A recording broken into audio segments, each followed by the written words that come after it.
कह रहा है मसूद अजहर कि मैं भी मर जाता तो अच्छा रहता, अब तो किसी को भी रहम की उम्मीद नहीं करनी चाहिए। तो ये हाल है इस वक्त पाकिस्तान में बैठे आतंक के आकाओं का, जिन्होंने अपनी पूरी जिंदगी गुजार दी कत्लो गारत में। आज उनको यह एहसास हो रहा है कि जब अपने परिवार के लोग जाते हैं, मरते हैं, तो क्या अंजाम होता है, दिल पर क्या गुजरती है। ये एहसास कराना बहुत जरूरी था। मसूद अजहर आज जो कह रहा है वो अपने आप में इंपॉर्टेंट इसलिए है क्योंकि इससे पहले इतनी बड़ी स्ट्राइक आतंकी संगठनों पर नहीं हुई थी और भारत ने वो कर दिखाया है। मसूद अजहर पूरा परिवार खत्म होने के बाद ये कह रहा है कि मैं भी इस स्ट्राइक में मर जाता तो अच्छा होता।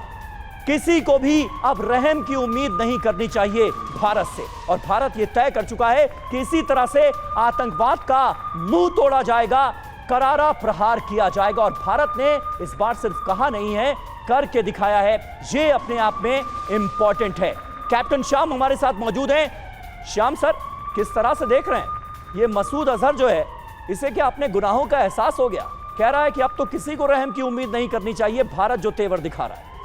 मरता क्या ना करता, उसके पास अब चारा ही क्या बचा है। उनको सपोर्ट मिल रहा था बाहर से, उन्हें सपोर्ट मिल रहा था लोगों का, उनको मनोबल उनको दिखाया जा रहा था लगातार। पिछले 2-3 सालों से जो लगातार घटनाएं घट रही हैं, उन्हीं से जो हमने कश्मीर में किया है, हमने जो क्लिंजिंग प्रोसेस किया है, उसका कहीं ना कहीं प्रभाव तो पड़ना ही है। और अब ये जो डायरेक्ट फिजिकल फॉर्म में जब हमने घात किया है, मैं अटैक नहीं बोलता हूं बार बार, मैं ये चाहता नहीं हूं कि हम ऐसा कोई बोलें। हमने तो पनिशमेंट दिया है ना, हमने पनिशमेंट दिया, तो पनिशमेंट का असर ज्यादा होता है। एलिमिनेट करना किसी को, एक आदमी को, वहीं पे मैसेज रहता है। जब पर हमारे प्रधानमंत्री ने जब बोला था ITP, identify trace and punish, तो उन्होंने लीगल लैंग्वेज यूज किया। और आज विदेश सचिव ने भी वही सारी भाषा का प्रयोग किया है, उन्होंने पनिशमेंट की बात की है। हमने एक पनिशमेंट का कदम उठाया जो बहुत बुरा लगा है उनको, और मैसेज बहुत क्लियर गया है कि ये पनिशमेंट लीगल है और बहुत दूर तक जाएगा, यही एक अटैक से नहीं रुकेगा।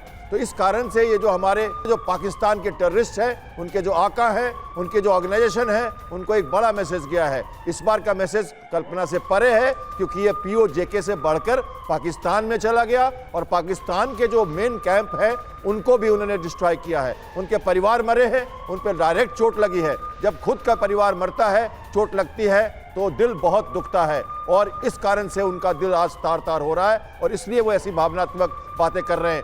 काश ये बातें वो पहले करते, काश ये मानवता को बिल्कुल बिल्कुल बिल्कुल बिल्कुल, और काश ये बातें तमाम आतंकी संगठनों के रहनुमाओं को समझ आ जाए।